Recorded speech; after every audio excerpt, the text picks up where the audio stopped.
If DC's going to make a Watchmen sequel, they may as well make a few to cover all of their bases because people are going to be crying about it anyway. This kid Supermans his way out from the Tulsa Massacre of 1921. He meets his future wife at the young age of, I don't know, 5 years old? What? Still in Tulsa, but now it's 2019, Angela Abar pretends not to be a police officer, and every now and then there's a fire sale on seafood. This guy asks if she thinks he can bench 200 pounds. In real English, that's about 90 kilos. She puts on her vigilante starter pack and Sister Night produces a suspect. The 7th Cavalry are an evil group of white supremacists, and a serving of red wine convinces him to give up their hideout. Ultimately, they don't really get much, if any, information. The chief of police, Judd Crawford, excuses himself to apply some baby powder. Crawford runs into traffic, and either he used witchcraft or he really can lift 90 kilos. Elsewhere, this guy puts on the finishing touches to his play titled The Watchmaker's Son. That kid grows up to become this old man, and his name is Will. He also mentions something about skeletons in the closet. Angela takes his mug to Ancestry.com to identify the crazy old man.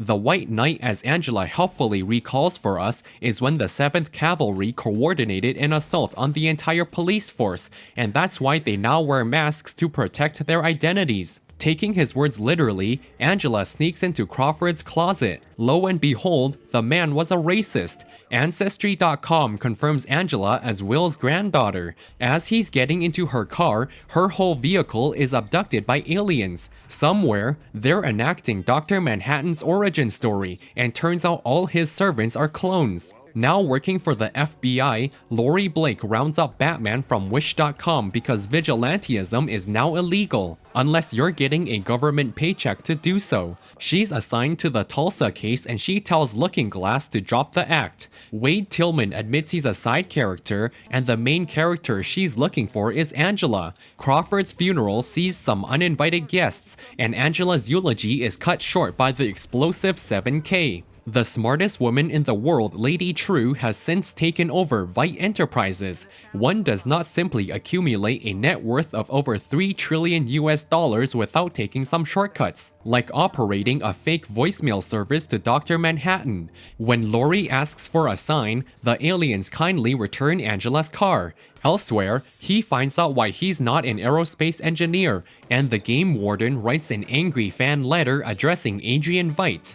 Angela is so excited to see a tree she couldn't wait another day, and it confirms nothing her peanut brain didn't already know. The aliens are gracious enough to return her car. She hands the clan robe to the white man and asks him to investigate Will's pills. The new chief of police has found fingerprints on her car matching a William Reeves, and just like that she's got another lead by getting a lead. Lady True gives them a creepy factory tour, and besides a really odd statue of Adrian, they don't really find much. Later that night, True's daughter Beyond tells her about her weird dreams, and William teases the season finale. Adrian continues creating more ammo to practice his deportation skills, as he's been doing for the past 4 years to escape this wonderful paradise of a prison. Mirror Guy's called into the principal's office. Lori bugged his cactus and she's wondering what about the pills. They better not be dealing drugs in her precinct. Thanks to the events of Watchmen,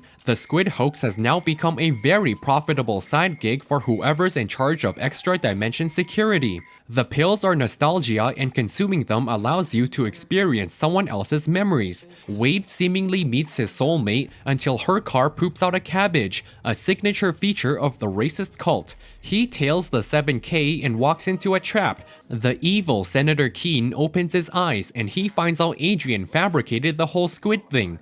And most importantly, he's being ripped off. He then betrays Angela, but her peanut brain takes so much nostalgia, William Reeves becomes the main character in the next episode. Well, I suppose he did already pay for a replacement unit. Adrian deports himself and uses the frozen bodies to spell out a message right before he's yanked back. William Reeves' origin story begins in 1938. Everybody keeps making gang signs, and he's told to beware the Cyclops. For asking too many questions, his work friends show him a good night out. With a renewed sense of justice, his wife helps him to assemble a vigilante starter pack to beat up racists. He eventually meets Nelson Gardner and the rest is history. Hooded Justice discovers Cyclops are brainwashing African Americans into doing hate crimes against each other. Nelson denies backup because HBO didn't have the budget for the entire Minutemen. He handles the mission and returns to see his family leaving him after what he's become. Coming back full circle, he did in fact use witchcraft to cancel Crawford's life. While we're doing origin stories, we may as well do Angela's. She stole her idea of Sister Night from a movie. Ever since she got the Batman starter pack, she wanted to be a cop. Grandma June found her, and some real American food ended up clogging her arteries. Lori has a theory that Cyclops have rebranded into the 7K, and they're trying to elect a racist President Keene. That pans out, and he corrects her by saying he's going to be a blue racist president. Lady True reveals Beyond is her mother but cloned, and all those nightmares emanate from her mother's nostalgia. Turns out Dr. Manhattan's right here in Tulsa, and everybody wants a piece of him. Angela speeds home to give her husband brain damage, only for him to respawn moments later. Adrian's taken to court for his crimes against the clones, and he's found guilty. John met Angela back in her Vietnam days. Talk about moving fast, he's already living in the future. 2 weeks from now, they pick out a big black corpse for his new body. 6 months minus 2 weeks from now, they break up for half an hour.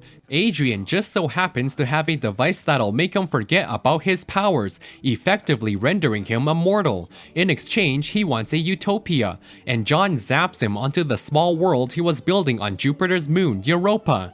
After a few more errands, Angela turns God into man. Now that we're all caught up, there's a racist cult on their front lawn trying to kill him. Angela pulls a John Wick and they defeat everybody, except for the one with a scary laser. Unbeknownst to him, a cleaning lady spawned in the final boss. His daughter had the audacity to come begging for over $40 billion to cosplay as an avatar, and so he disowned her. After all these years, he finally retracts his statement, and that's how he became the statue from a few episodes prior. The racist mind-controlling cult contains Dr. Manhattan by containing him. Instead of transforming into an omnipotent naked blue president, his peanut brain turns into a cherry-flavored pudding.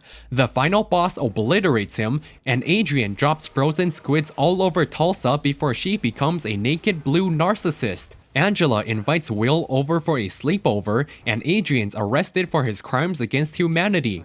When they first met, John did mention he could create a Dr. Manhattan starter pack. This probably isn't how you remember it, but it's probably close enough.